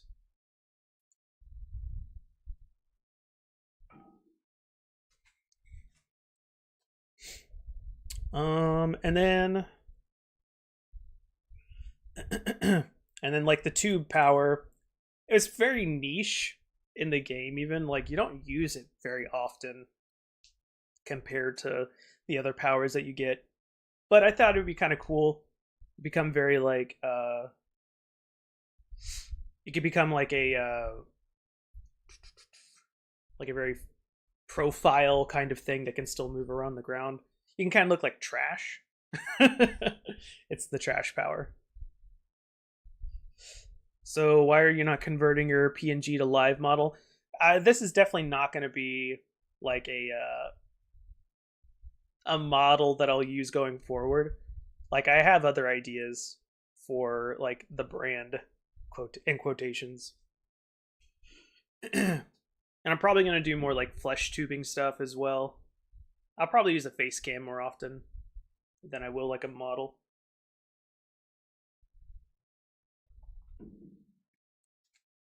So this is basically just like a placeholder.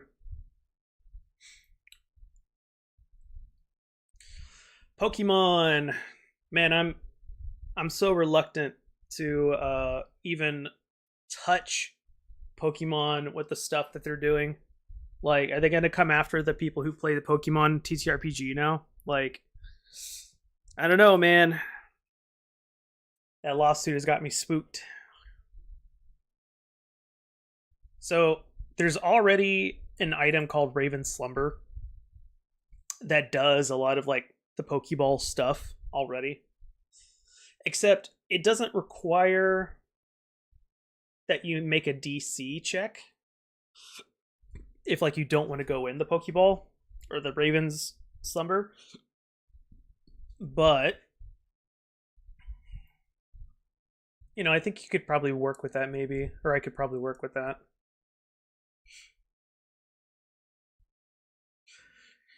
And then you could cast, like, the item itself casts Dominate Monster.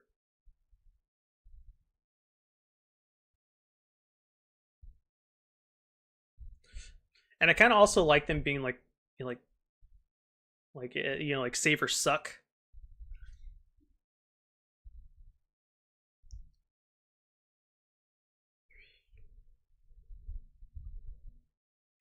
Hey, Soulcaster, I appreciate that, but I'm not looking right now. Appreciate that though.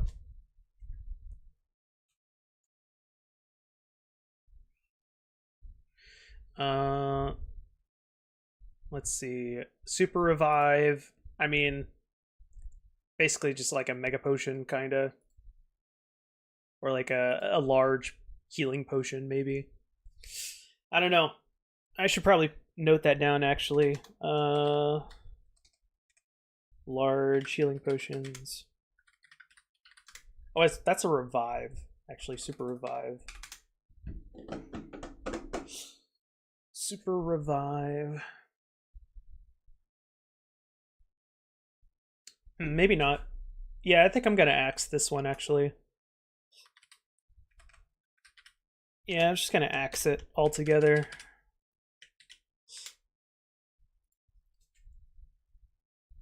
Various berries. Yeah, there's already like different things I can do as well.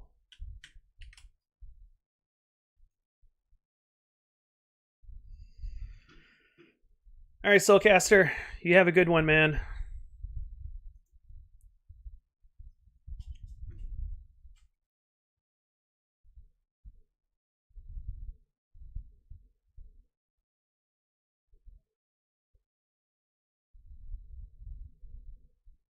So we also have Cubone's Bone and Mask. Kind of be like a cursed item. Is kind of what I was thinking.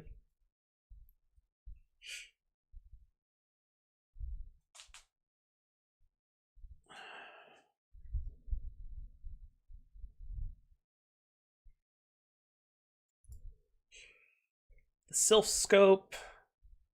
I mean, we already have the Watchful Helm. What does the Watchful Helm do?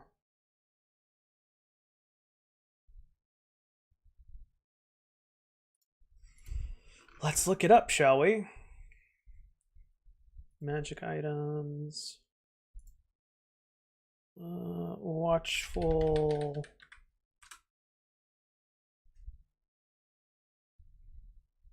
Here it is.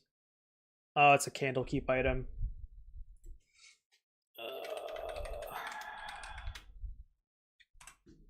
That's fine. It's probably part of the SRD somewhere. There we go. +1 bonus AC. And remain aware of your surroundings while you sleep. How do you sleep? I feel like that would be very hard to sleep with that. And you have advantage on wisdom. As a bonus action, you cast the See Invisibility spell from the helm.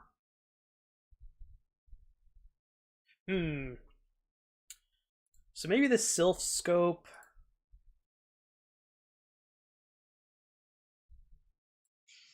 Maybe it does something like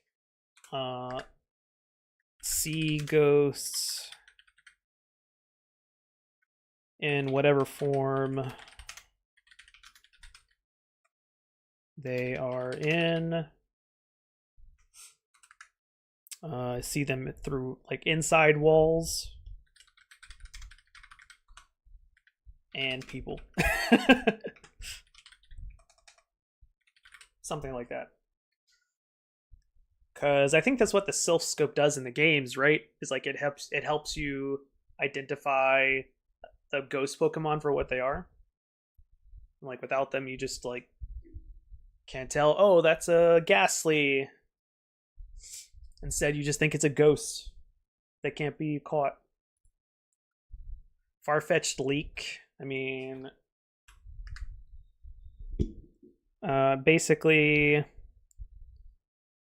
a reskin of a Vorpal sword.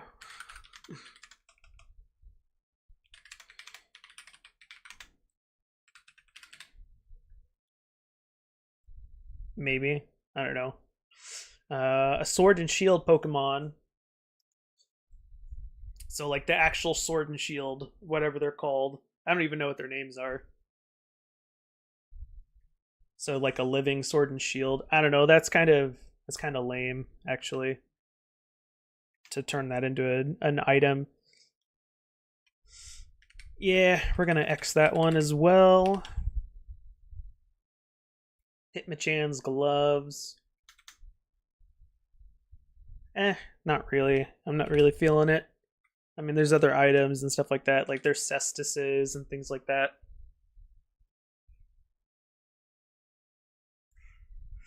Elden Ring, Ashes of War.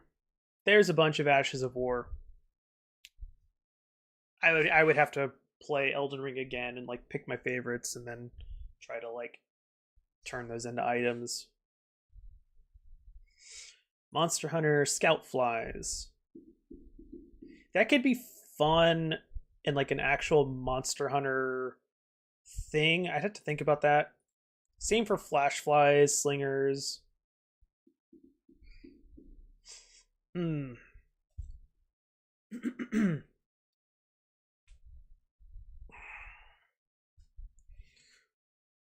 Yeah.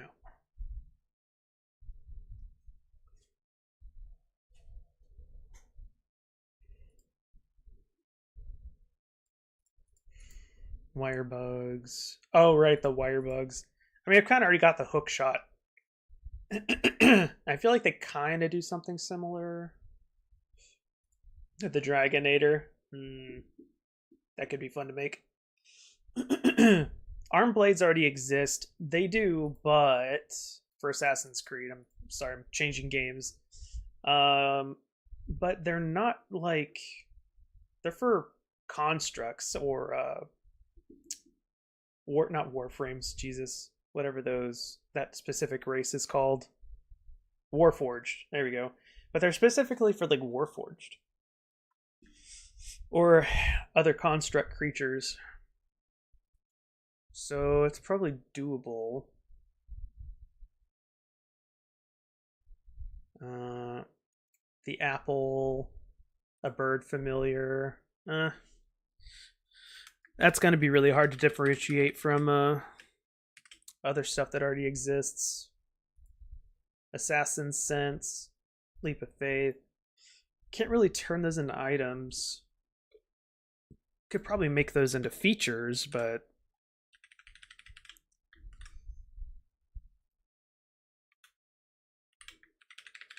I mean, there's already things like for Assassin's Sense, there's already things like what's it called? Detect object or something like that. So yeah, that'll be kind of hard to do.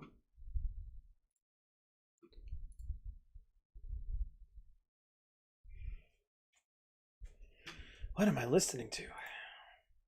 Oh, I see. Let's change tracks. Oh yeah. This is one of my favorite tracks from FF7 remake. The way the song gets introduced in the game is pretty awesome.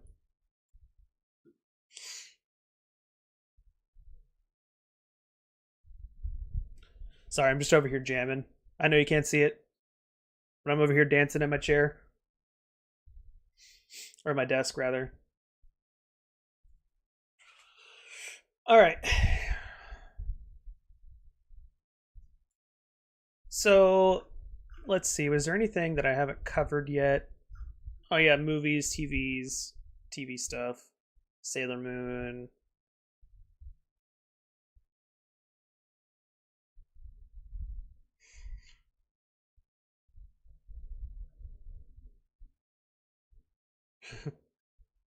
Right. All right. Well, I think that's that section of stuff. I got a whole another list of other tabs to bring over.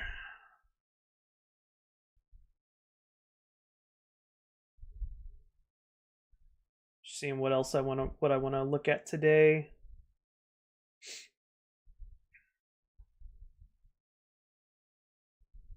Oh, why is that here?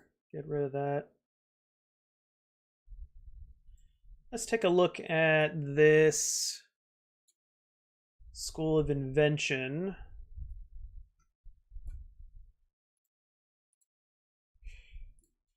All right, so this was something I kind of like was thinking about for like helping, not helping.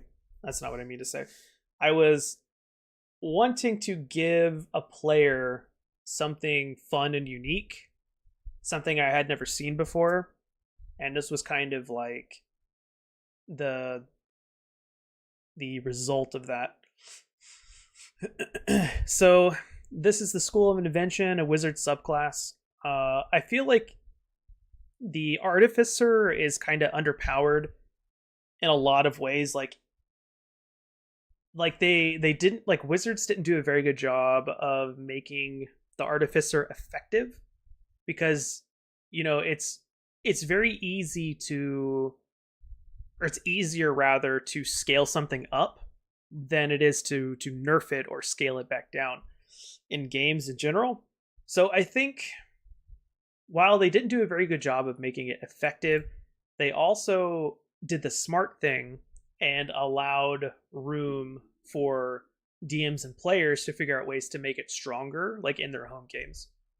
So I'll give them that. But at the end of the day, though, it's not a very good feature. It's not a very good class.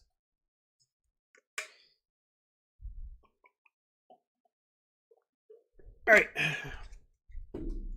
it's time for another break. I'm gonna go to the bathroom.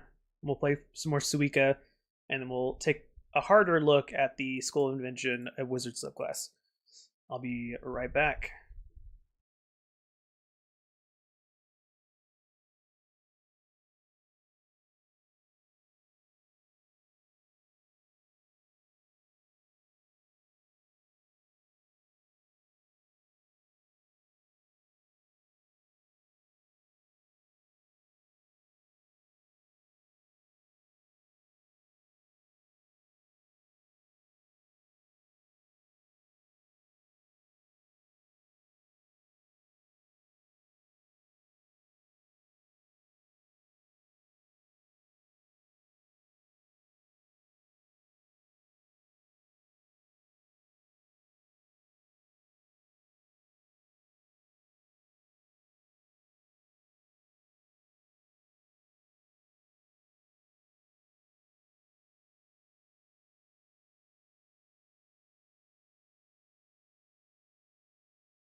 Alrighty, I'm back.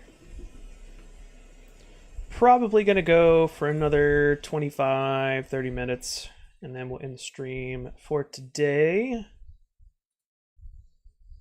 But for now, we're gonna play some Suika.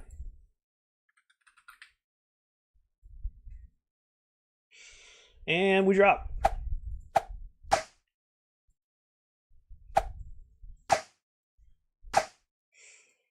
Do do do do do do. Do do do do do do. Do do do do. Mm-hmm. Mm-hmm. Shit. A meast. Nope, don't. Okay, good. A worthy sacrifice.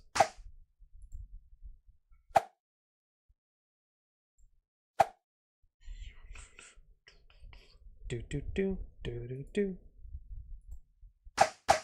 Nice, nice. Okay.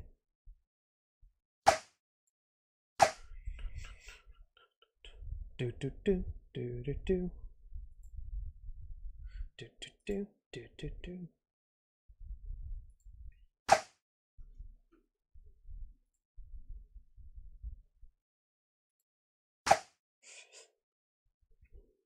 Okay.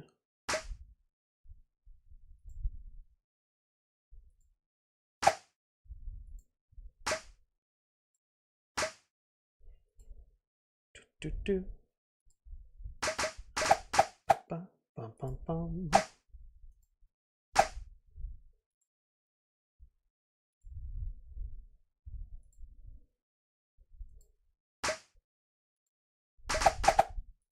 Whoops. Dang it.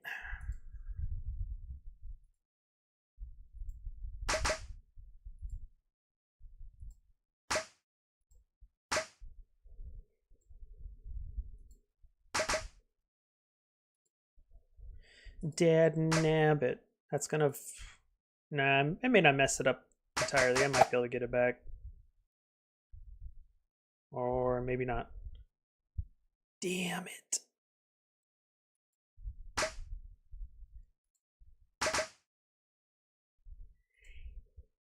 Okay.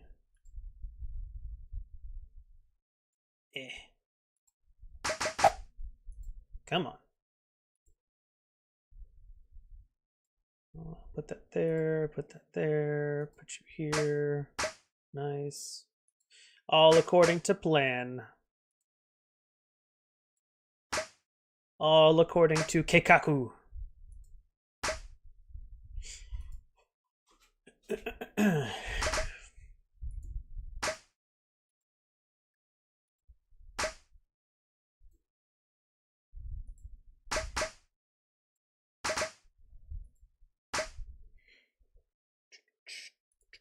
Man, what is this song? Oh, right. I remember now.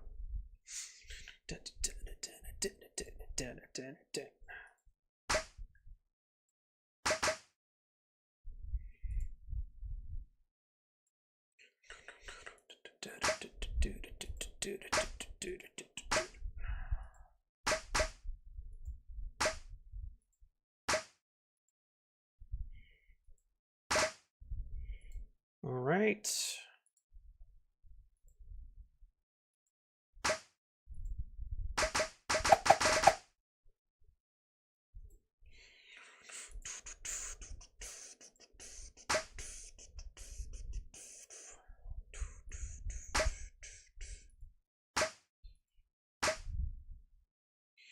Oh no. Yes. Okay. Saved it.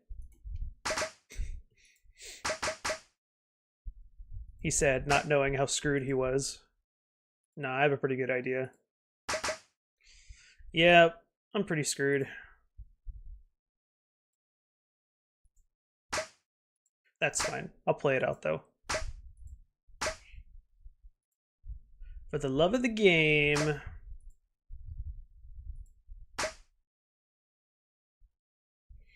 Yeah, I'm very screwed.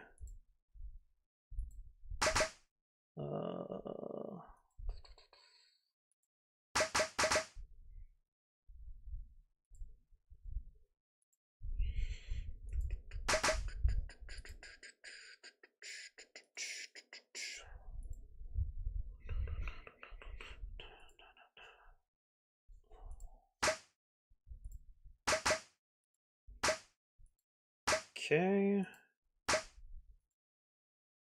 Well, we're not sunk yet. Getting there, though. Yeah.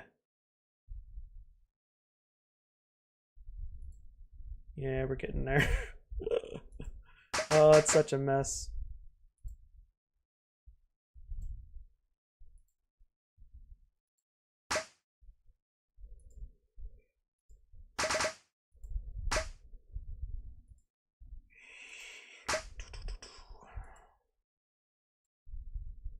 I don't know why I did that. That was so dumb.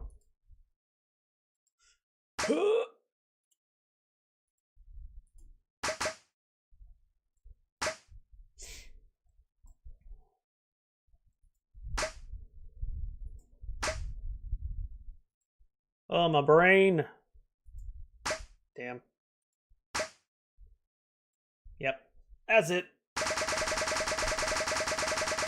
Oh well, better than last time. Alright. School of Invention. A wizard subclass that I thought up by moi. But of course, we have the second level features. The formatting on this is atrocious, by the way. So, yeah. Here we go. Second level, you gain a pool of innovation points equal in size to twice your wizard level. So at level 2, you have 4 innovation points or wizard points. They're not the wizards. I'm not sorry. They're not the sorcerer's spell points, whatever those are called. Metamagic points. Sorcery points. Yeah, it's not sorcery points. They're innovation points. TM. I forget what the thing for is it like 1-4? No. What is it? 147? I forget. Anyway, there's an alt code for the TM symbol. After spending an hour tinkering as part of a short or long rest, you can choose to make up to 2 automatrons. Each model, capital M, has an associated point cost, and you can specialize your invention further by spending remaining points on prototypes and specs. So, I hadn't played it in a while, but I have played RoboQuest. Not RoboQuest. Is it RoboQuest? Is it RoboQuest?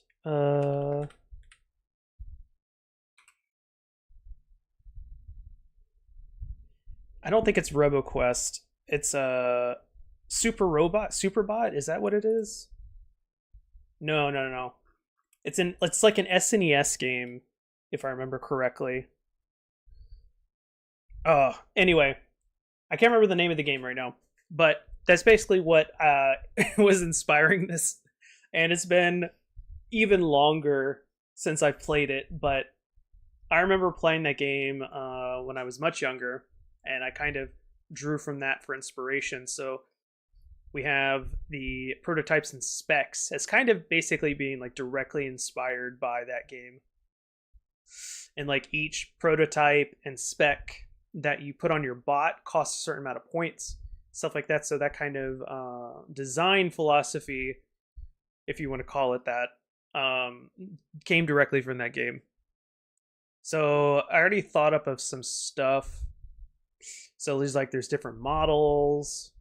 You can see down here at the bottom left, I have different tabs for this doc. So sorry for the blinding white.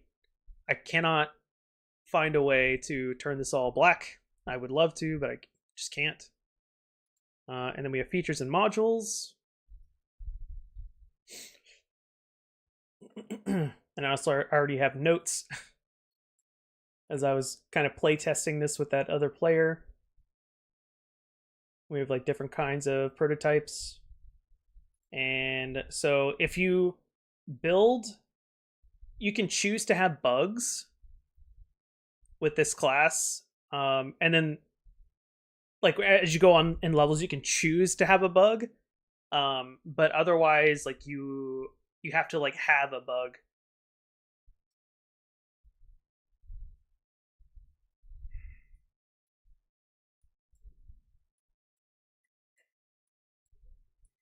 Sorry, I'm just trying to see what all is in this cell.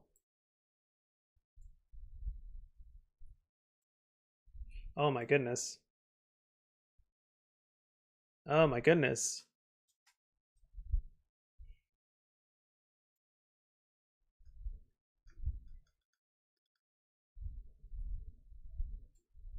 There we go. That's better. So yeah, unintended features or bugs. That's a a programming joke. So flimsy chassis, compromised armor, -2 AC. Get 2 of your costs back, so you can do something that's a little more potent. Like maybe you couldn't take an AC like a better AC because of the -2, but you could do something else, like a masterwork weapon or something like that. So the idea is that you tinker and you create like a little mech, like from top to bottom within an hour using your wizard magic. I thought the idea was really fun. I still need to test it more extensively. And I even have like a one shot in mind to like have 3 or 4 players who only have this subclass in like a what was that robot show on Discovery Channel called? Robot Wars, like in a Robot Wars kind of competition, like a battle royale using only these little automaton or automatrons. I think that might be fun. I don't know. I'm still kind of thinking about it. So this is definitely going to go in the keep pile for sure, just because I'm having so much fun thinking about it. So let's see. One prototype and must have right. So you can't like stack prototypes on top of prototypes. And at least one unattended feature at level 2. But you can choose up to 3, right? So when you're making the automatron, you can either roll or the DM can pick for you, starting at level 2. And then later on, you get to pick your own bug or unintended feature if you want one at all. You can make a perfect bot if you really want to. Eventually.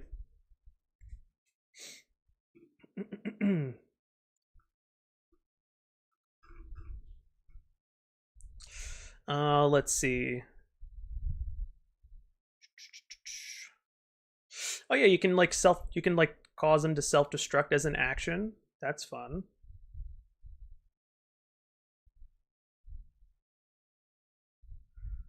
Cannot recover HP normally, right? So you can't heal them. Unlike the artificer's little metal buddy that they can have, you can heal them, I think, if I remember correctly.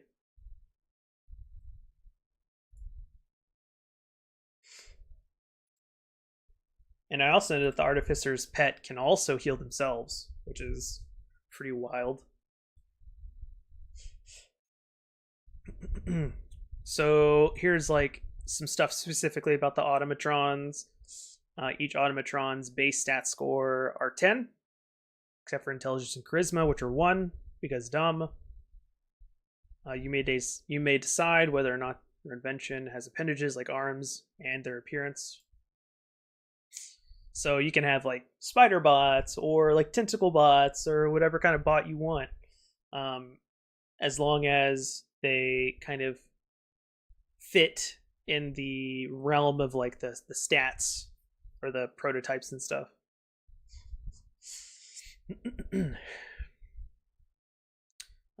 Models. Oh right.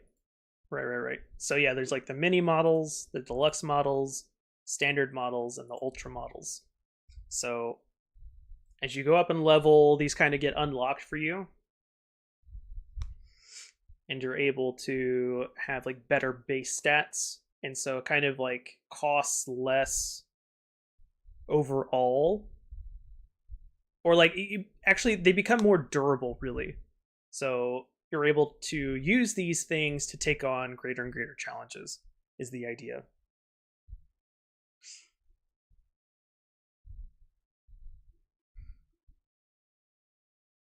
Yeah.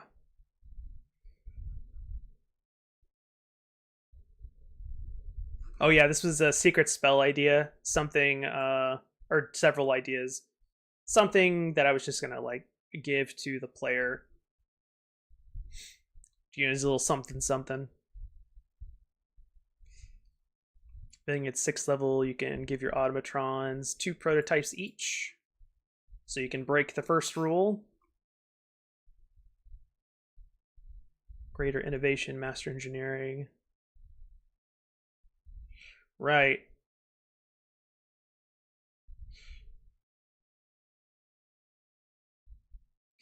Yeah, so you become like a little like how a necromancer can have like skeletons following them around all the time. You basically have that, but with robots. Pretty neat. Now that I think about it, this probably would fit better in like a in like more of an urban fantasy kind of setting than maybe like the traditional like medieval fantasy. Probably. Well, I think that's actually going to be it for today. Thanks so much for watching, tuning in. Please like and subscribe if you're watching this on YouTube. If you have an idea that you would love to see me stat out, be it monsters or subclasses or whatever else for 5e or another system that you like, leave me a link to the system if it's not 5th edition so I can look at the rules. And also drop me a comment, obviously, and I'll be more than happy to take a look at it and see what we can do. Again, thanks so much for stopping by, and I hope to see you again on the next one. See ya.